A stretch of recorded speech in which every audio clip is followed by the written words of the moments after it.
পরিবার হচ্ছে একটা সমাজের গঠন একক। আপনি সমাজ নিয়ে কথা বলছেন, তাহলে আগে পরিবার ঠিক করতে হবে বা ঠিক করার চেষ্টা করতে হবে। আমি এটা জানি যে একটা পরিবারের সব সদস্য হয়তো নামাজি নাও হতে পারে।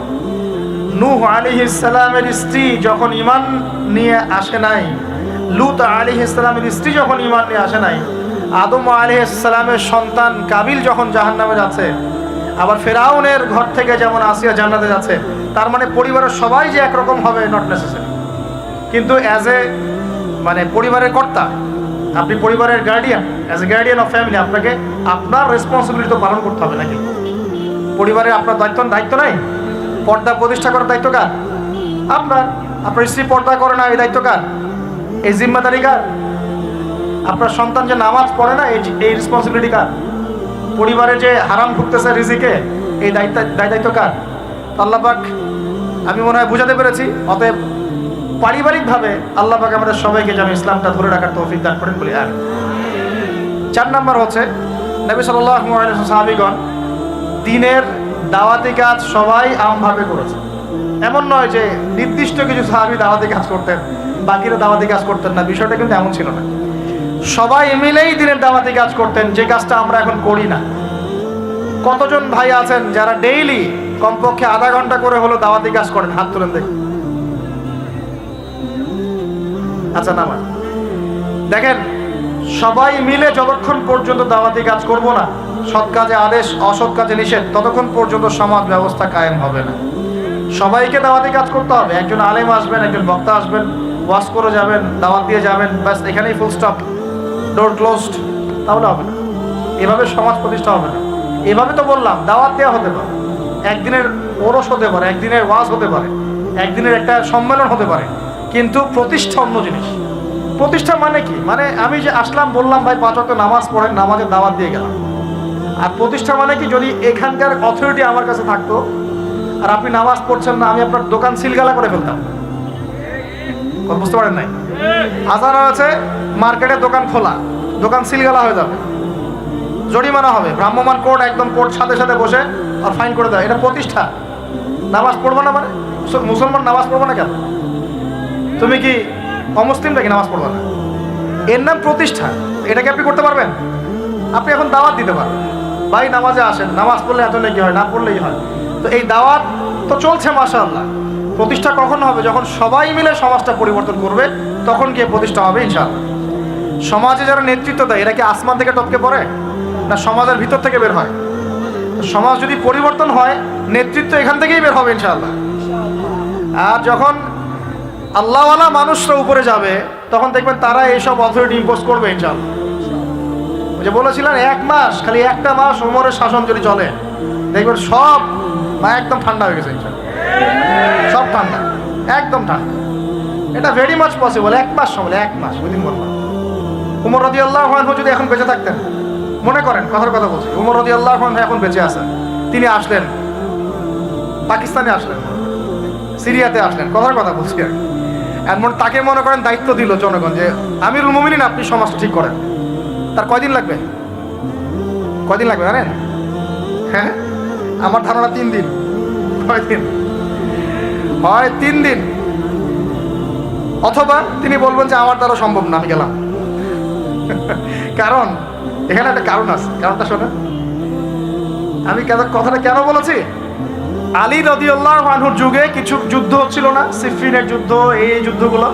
তো জনগণ, খারেজিদের সাথে যুদ্ধ হচ্ছে, জনগণের মধ্যে কয়েকজন এসে বলছে, আলী রাদিয়াল্লাহু আনহু, ইয়া আমিরুল মুমিনিন, আমরা ওমর রাদিয়াল্লাহু আনহু, আবু বকর সিদ্দিক, ওসমান, তাদের যুগটা পার করে আসলাম।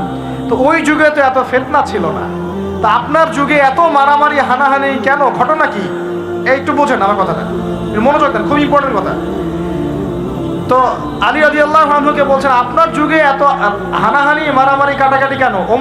ওমরের যুগে তো এমন ছিল না, আবু বকরের যুগে তো এমন ছিল না, ওসমানের যুগে তো এমন ছিল না। তো আলী ইবনে আবি তালেব বিচক্ষণ মানুষদের মধ্যে অন্যতম একজন বিচক্ষণ মানুষ, তিনি বলছেন, উত্তর দিচ্ছেন, দেখেন কি বিচক্ষণতার উত্তর। তিনি বলছেন, শুনো, আবু বকর ওমরের যুগে আবু বকর ওমর ছিল শাসক, আর আমরা ছিলাম জনগণ। আবু বকর ওমরের যুগে আবু বকর, ওমর, ওসমান ছিল শাসক, আর আমি, আলী আর আমার মতো মানুষটা ছিল জনগণ। আর আমার যুগে আমি হচ্ছি শাসক আর তোমরা হচ্ছে আমার জনগণ। কথা বুঝলেন না? বুঝতে পারেন নাই? মানে আলী রাদিয়াল্লাহু আনহুর যুগে যে জনগণরা আছে তারা আবু বকর ওমর রাদিয়াল্লাহু আনহুর যুগের জনগণের মতো নন। এই কারণে আলী রাদিয়াল্লাহু আনহুর সমস্যা ফেস করতে হচ্ছে। তো এটাই বলছিলাম, যখন জনগণ সবাই বলছে আমি সুদ খাবো, সবাই বলছে যে পর্নোগ্রাফি দেওয়া হোক, মদ চলুক, বেপরদামি চলুক, হ্যাঁ জুয়া চলুক, আর আমি বেচারা একা একা বসে যদি বলি না এগুলো সব হারাম, তা আমাকে তো পিঠা এখান থেকে সরাই দিবে, তাই না বিষয়টা? তার মানে সমাজের মানুষকে পরিবর্তন করতে হবে, আল্লাহ পাকে এটা বোঝাতে হবে। মানুষ যখন পরিবর্তন হবে ইনশাআল্লাহ, তখন দেখবেন এখান থেকে যোগ্য নেতৃত্ব উঠে আসবে। এভাবেই সমাজটা প্রতিষ্ঠা হবে ইনশাআল্লাহ আযজা ওয়া জাল্লা। আল্লাহ পাক আমাদেরকে তৌফিক এনায়েত করুন। আর কয়েকটা পয়েন্ট আমি একটু থরলি বলে শেষ করছি। 6 নম্বর, সাহাবীরা কোনোদিনও হারাম খান নাই। কি খান নাই ভাই? মানে অর্থনৈতিক জীবনে কোনোভাবেই হারামে সম্পৃক্ত হওয়া যাবে না যদি ইসলামী সমাজটা, ঠিক আছে ভাই? 7 নম্বর, অন ইসলামিক কোনো সংস্কৃতির আশপাশেও যাওয়া যাবে না। ইসলামী সমাজটা অন ইসলামিক সংস্কৃতি পরিপূর্ণভাবে বর্জন করতে হবে। আল্লাহ পাক তৌফিক দান। 8 নম্বর, সমাজের একটা বড় অংশ হচ্ছে মেয়ে মানুষ। সমাজের একটা বড় অংশ কি? এদেরকে অ্যাভয়েড করে সমাজে দিন কায়েম হবে। এই মেয়েদের মধ্যে দিনের দাওয়াতি কাজ বাড়াতে হবে এবং মেয়েদেরকে পর্দায় নিয়ে আসতে হবে। এই দায়িত্ব প্রত্যেক পরিবারের কর্তার। পরিবারের কর্তা ঠিক হয়ে যান, সমাজ ঠিক হয়ে যাবে। ঝগড়াঝাড়িতে যাবেন না, দাওয়াত দিবেন, নসিহত করবেন, ওয়াজ করবেন। যদি দেখেন বুঝাইতে কোনোই কাজ হচ্ছে না, ওই যে আসহাবুল কাহফের হেদায়েত আছে, ঠিক আছে বাবা তুমি তোমার রাস্তায় চলো, আমি আমার রাস্তায় আল্লাহর সাথে চললাম। ইব্রাহিম আলাইহিস সালাম কি বলছেন? ইন্নী যাহিবুন ইলা রাব্বি সায়াহদিন। মনের মধ্যে কত শূন্যতা দেখেন, তিনি বলছেন ইন্নী যাহিবুন ইলা রাব্বি সায়াহদিন। পরিবার তাড়িয়ে দিয়েছে, বাবা তাড়িয়ে দিয়েছে, সাথে কেউ নাই সাথে, একা। ইব্রাহিম আলাইহিস সালাম একা। আল্লাহ পাক বলছেন ইব্রাহিম একাই একটা উম্মত, ইব্রাহিম একাই একটা উম্মত। তিনি বলছেন আমি চললাম একাই আমার রবের পথে, তিনি আমাকে পথ দেখাবেন। এত বড় কথা। এই জন্যই তো ইব্রাহিম আলাইহিস সালামের এত সম্মান। নবীগণের পিতা তিনি, সমস্ত নবীগণের দেখা যায় পিতা তিনি, আবুল আম্বিয়া বলা হয়। কত চমৎকার বালাগাত দেখেন। ইন্নী যাহিবুন ইলা রাব্বি সায়াহদিন। আমি একাই চললাম আমার রবের পথে, তিনি আমাকে পথ দেখাবেন। পাশে কেউ নাই, ভেঙে পড়বেন না, একাই চলবেন, কোনো সমস্যা নেই। তো এই যে বলছিলাম, পরিবারের লোক পরিবারে বোঝান, দাওয়াত দেন, সব ঠিক আছে। যদি দেখা যায় যে অন ইসলামিক বিষয়ে চলতে ওদের খুব ভালো লাগে, ইসলামিক বিষয় মানতে খুবই আপত্তি, তখন আপনি আপনার রাস্তায় চলেন, তাকে তার রাস্তায় ছেড়ে দেন। জ্ঞান কেচালা যায় না, আবার তুই তোর রাস্তায় চল, আমি আমার রাস্তায় চল। তারপরে সন্তান। 9 নম্বর হচ্ছে আমাদের সমাজের একটা বড় অংশ হচ্ছে আমাদের এই যে ছোট ছোট বাচ্চা কাচ্চা সন্তান। আগামী প্রজন্মকে অবশ্যই ইসলামী শিক্ষায় শিক্ষিত করতে হবে, না হলে সমাজ কায়েম হবে না। এই দায়িত্ব এখন আপনাদের সবার। আমি শুধু পয়েন্টটা বলে গেলাম। আর সর্বশেষ 10 নম্বর পয়েন্টটা হচ্ছে এই যুব সমাজের চরিত্রটাকে পবিত্র রাখতে হবে।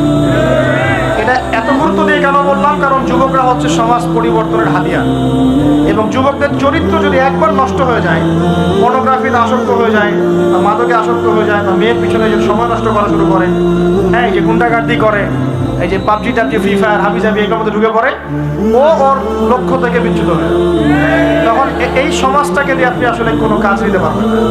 এই কারণে এদেরকে একটা আধ্যাত্মিক প্রশিক্ষণের মধ্যে নিয়ে আসতে হবে। নামাজ, তেলাওয়াত, জিকির, হ্যাঁ আলেম ওলামা সহবত, ধারাবাহিকতা রক্ষা করা, প্রয়োজনে ভালো কিছু সামাজিক কাজের মধ্যে তাদেরকে নিয়োজিত রেখে তাদের এই যৌবনটাকে আল্লাহর পথে কাটিয়ে দেওয়ার প্রয়াস নেওয়ার চেষ্টা করতে হবে। আল্লাহ পাক আমাদের সবাইকে এই তৌফিক দান করুন। আমি আর যুবক ভাইদেরকে বলবো যে চরিত্রই সবচেয়ে ইম্পর্টেন্ট জিনিস। আপনার এখন এই জীবনটার চরিত্র যদি নষ্ট হয়ে যায়, আপনি কোনো অবস্থাতেই আল্লাহর কাছে পার পাবেন না। ভাইরা চরিত্র হেফাজত করেন। আর কয়েকটা বিষয় আপনাদের, মাদক আল্লাহর রাস্তায় খায়েন না, মাদকের ধার কাছে যায় না। সিগারেটটাকে অনেকে মাদক মনে করেন না, আমি বলছি এটাও একটা মাদক। সিগারেটের কাছে যাবেন না। মেয়ে নিয়ে সময় নষ্ট করবেন না। কি কারণে আমি বলছি? এই কারণে যে এই পৃথিবীতে এখন যে পৃথিবীটা এখন চলছে, এই পৃথিবীতে বিশ্বাস বলতে আসলে কিছু না। মানে বিশ্বাস খুবই প্রেসিয়াস, এটাকে সস্তা করে দিয়ে না। মানে যখনই আপনি কাউকে অন্ধভাবে বিশ্বাস করা শুরু করবেন তখন আপনি কষ্ট পাবেন। তো হালালভাবে চরিত্র হেফাজত করে রাখেন, আল্লাহ পাক আপনাকে ইনশাআল্লাহ নেককার স্ত্রী দিবেন। এই পথগুলো সব শয়তানের পথ, আপনাকে শয়তানের দিকে নিয়ে যাওয়ার চেষ্টা করা হচ্ছে, যাতে আপনি আপনার জীবনের গন্তব্যটা ভুলে যান। এই জন্য আমি বারবার বলি যে বিয়ে যদি করতেই হয় তাহলে দিনদার একজন নেককার মেয়েকে বিয়ে করেন, খাদিজা রাদিয়াল্লাহু আনহার মতো একটা মেয়েকে বিয়ে করেন। আর যদি ওই যে দিনদার ক্যাটরিনা খুঁজতে যান তাহলে সারা জীবন ওই পস্তাইতে হবে। আল্লাহ বোঝার তৌফিক দান। দিনদারিটা দেখে বিয়ে শাদী করেন। চাচা আবু তালেব তিনি কিন্তু মুসলিম নন, অমুসলিম হয়েও তাকে পারিবারিকভাবে সাপোর্ট দিচ্ছেন। পারিবারিকভাবে সাপোর্টটা অনেক ইম্পর্টেন্ট। আর যখন পরিবার থেকে সাপোর্ট থাকে না তখন মানুষ কিন্তু ট্র্যাক থেকে সরে যায়। যাই হোক, গভীরে যাই না। নবী সাল্লাল্লাহু আলাইহি ওয়াসাল্লাম যখন দাওয়াতি মিশন শুরু করলেন, ইসলামের সমাজ প্রতিষ্ঠার চেষ্টা করতে লাগলেন, তখন এই পারিবারিক বাধা, আত্মীয়দের মধ্য থেকে বাধা, সামাজিক বাধা আসতে লাগলো। এক পর্যায়ে হিজরত করতে হয়েছে আবিসিনিয়ায়, তারপর তায়েফ, তারপরে গিয়ে মদিনায়। এখন মদিনায় আলহামদুলিল্লাহ আল্লাহ রাব্বুল আলামিন দিনটাকে প্রতিষ্ঠা করলেন এবং সেখানে নবীকে শক্তিশালী করলেন, সাহাবীরা শক্তিশালী হলেন। আস্তে আস্তে গাজওয়াগুলো হলো, সারিয়াগুলো হলো। এক পর্যায়ে উইদিন 8 থেকে 10 বছরের মধ্যে যে নিঃস্ব হাতে মক্কা থেকে তারা গেলেন মদিনায়, সেই মক্কাই তারা জয় করলেন বিনা বাধায়, বলা যায় অলমোস্ট বিনা বাধায়। প্রায় লক্ষাধিক সৈন্য, লক্ষাধিক সাহাবীদেরকে নিয়ে পুরো মক্কায়, জাজিরাতুল আরবের মধ্যে দিন প্রতিষ্ঠা হয়ে গেল। হলো কিনা? কত বছর সময় লাগছে ভাই বলেন? 23 বছর। আর রাহিকুল মাকতুম বইটা পড়েন তাহলে আপনি ধাপগুলো বুঝতে পারবেন কিভাবে হয়েছে। আমি পয়েন্ট আউট করছি যে কোন কোন পয়েন্টের দিকে তারা বেশি ফোকাস করেছে, কোন কোন কাজগুলো তারা বেশি করেছেন, এবং যুবকদেরকে দিয়েই কাজগুলো করানো হয়েছে। এই কাজগুলো যদি আজকেও বাংলার যুব সমাজ করতে পারে, ইনশাআল্লাহ 23 বছর লাগবে না আমাদের, ইনশাআল্লাহ 23 বছর লাগবে না ইনশাআল্লাহ। কারণ আল্লাহ পাক তো তার নবীর মাধ্যমে জানিয়েছেন যে আখিরুজ জামানে আস্তে আস্তে কি হতে যাচ্ছে সামনে। আগে তো এটা জানা ছিল না যে তখন কি হবে, এখন তো আমরা জানি যে সামনে কি হতে যাচ্ছে। আমরা তো জানি যে ইসলাম কায়েম হচ্ছে সামনে ইনশাআল্লাহ, লেখা হয়ে গেছে। তো আপনি হতাশ হচ্ছেন কেন? আমরা এখানে যারা বসে আছি, আমরা কেউ যদি বেঁচেও না থাকি, আল্লাহ না করুক, তারপরও দিন কেন? বাংলাদেশে এখন যত আলেমোলামা আছে না, সবাই যদি মারা যায় তাও দিন কেন? বিশ্বে এখন যত বড় বড় জালেমরা আছে, এর সাথে আরো 10 গুণ জালেম যদি বৃদ্ধি করা হয় এবং ওদেরকে আরো 10 গুণ শক্তিশালী করা হয়, তাও এদের পতন ঘটবে। হ্যাঁ, যত জালেম আছে সারা বিশ্বে, এর সাথে আরো 10 গুণ যদি বৃদ্ধি করা হয়, এদেরকে আরো বেশি বেশি মারণাস্ত্র দেওয়া হয়, ক্ষমতা দেওয়া হয়, তবুও এদের পতন ঘটবে। কারণ কোরআন এবং হাদিস এই কথা বলে দিয়েছে, ইসলামী সমাজ তো সামনে আসছে, বুঝতে পারবে। এখন আমার পয়েন্ট, আমার মানে ফাইন্ড আউট করা পয়েন্টগুলো হচ্ছে এই কয়েকটা পয়েন্ট, 10টা পয়েন্ট বলছি। এক, নবী সাল্লাল্লাহু আলাইহি ওয়াসাল্লাম সাহাবীগণ, স্পেশালি যুবক সাহাবীগণ, সাহাবীদের মধ্যে বেশিরভাগই যুবক ছিলেন। যুবকরা আপনারা ভালো করে বোঝার চেষ্টা করেন, তারা ইসলামী সমাজ প্রতিষ্ঠার জন্য প্রথমত নিজের আগে জ্ঞান চর্চা করেছেন। কি করেছেন ভাই? নিজেরা আগে কোরআন হাদিসের জ্ঞান চর্চা করেছেন। যত বড় বড় লেকচার দেন, নারায়ে তাকবীর, আল্লাহু আকবার স্লোগান তোলেন, আইওয়াজ শোডাউন যাই করেন, জ্ঞান চর্চা না করা পর্যন্ত দিন প্রতিষ্ঠা হবে না। জ্ঞান চর্চা করতে হবে। রাজি আছি ইনশাআল্লাহ ভাই? আমরা রাজি আছি তো ইনশাআল্লাহ যে আমরা আল্লাহ পাকের কোরআন এবং নবীর সুন্নতের জ্ঞান অর্জন করবো ইনশাআল্লাহ। এবং জ্ঞান অর্জন একটা ধারাবাহিক প্রক্রিয়া, একদিন 2 দিন করে থেমে যাব না। আমরা প্রতিদিন একটু একটু একটু একটু করে আগাবো ইনশাআল্লাহ। একটা রুটিন ফিক্স করে নেবেন, ডেইলি 1 ঘন্টা করে আপনি পড়াশোনা করার চেষ্টা করবেন। আমি অনেক লেকচারে কিছু সিলেবাস বলেছি, আপনাকে কোরআন পড়তে হবে, আরবি ভাষা শিখতে হবে, হাদিসের কিতাবগুলো পড়বেন, ইতিহাস, ইসলামের ইতিহাস পড়বেন, ইসলামিক অর্থনীতির বইগুলো পড়বেন, বড় বড় রিনাউন্ড ওলামায়ে কেরামদের বইগুলো পড়বেন, সিরাত পড়বেন, আকীদার বই পড়বেন, ফিকহের কিছু বই পড়বেন। মানে আপনার একটা ক্লাসিক্যাল পড়াশোনার ধারা থাকতে হবে। এবং এই পড়াশোনা একা একা করা যাবে না। কিছু বই আপনি একা হয়তো পড়তে পারবেন, কিন্তু অনেক কিতাব আছে যেগুলো আপনি একা পড়তে পারবেন না। আপনার বিজ্ঞ ওলামায়ে কেরামের সোহবত দরকার আছে। এটার দায়িত্ব আপনার, আপনি খুঁজে বের করবেন কার সোহবতে আপনি যেতে চান। আল্লাহ পাক আপনাকে তৌফিক দান করুন। প্রথম কথা জ্ঞান অর্জন। 2 নম্বর, দিন প্রতিষ্ঠা ইসলামী সমাজ ব্যবস্থার জন্য সাহাবীগণ নিজেরা আমল করিয়ে দেখেছেন, শুধু জ্ঞান অর্জনই করেন নাই। যে জ্ঞান অর্জন করেছিলেন সেটা আমল করে দেখিয়েছেন। যেমন উমর রাদিয়াল্লাহু আনহু বলতেন যে সূরা বাকারা হিফজ করতে আমার সময় লেগেছে 12 বছর। কত বছর? 12 বছর লেগেছে সূরা বাকারাটাকে আয়ত্ত করতে। কারণ সাহাবীরা যতক্ষণ পর্যন্ত 10টা আয়াত লেসন নিয়েছেন, 10টা আয়াতের উপর আমল না করা পর্যন্ত নতুন করে দার্স নিতেন না। বুঝতে পারছেন? মনে করেন আপনি সূরা মাউন শিখেছেন, মাউন এই সূরা আপনি শিখেছেন। সাহাবীদের সুন্নাত ছিল কি এই সূরাটার উপর তারা আমল না করা পর্যন্ত নতুন লেসন নিতেন না। এভাবে তারা আমল করতেন। আমরা কি এমন করে আমল করি? আমরা যত পারি আগে তথ্য ইনস্টল করতে থাকি। আমাদের জ্ঞান চর্চাটা হচ্ছে তথ্য ইনস্টল করার। তথ্য ইনস্টল করাকে জ্ঞান চর্চা বলে না। এটাকে আমরা ওয়েল ট্রেইনড বলতে পারি, ওয়েল এডুকেটেড বলতে পারি। সার্কাসের সিংহ বাঘ দেখেছেন না? লাঠি চাবুকের ভয়ে অনেক কাজ করে না? অনেক কুকুর দেখা যায় না যে ট্রেনিং প্রাপ্ত, যা কমান্ড করে সে ফলো করে না? এটা ওয়েল ট্রেইন বলা যায় না, এই কিন্তু ওয়েল এডুকেটেড না। আমাদের ক্রিটিক্যাল থিঙ্কার্স দরকার, মানে কোরআন সুন্নাহ পড়বে, আমল করবে এবং এটাকে নিয়ে গবেষণা করার চেষ্টা করবে।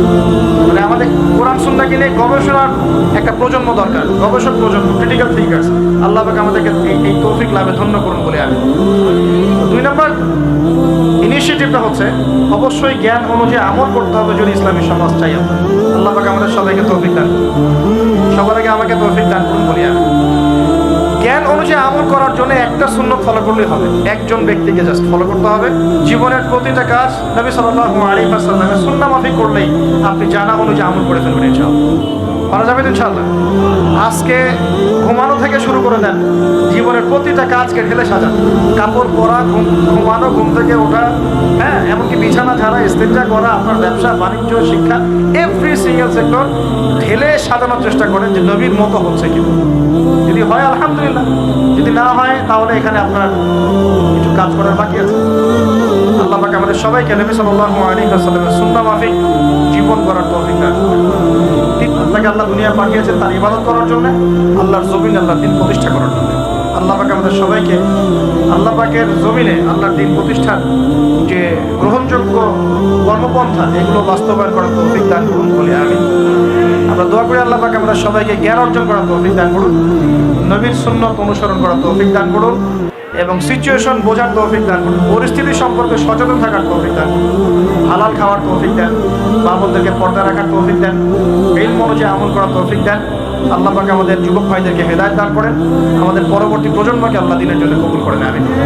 এবং সবাইকে দ্বীন ইসলামের দাওয়াতি কাজ করার তৌফিক আল্লাহ পাক দান করেন, সকলে বলে আমিন।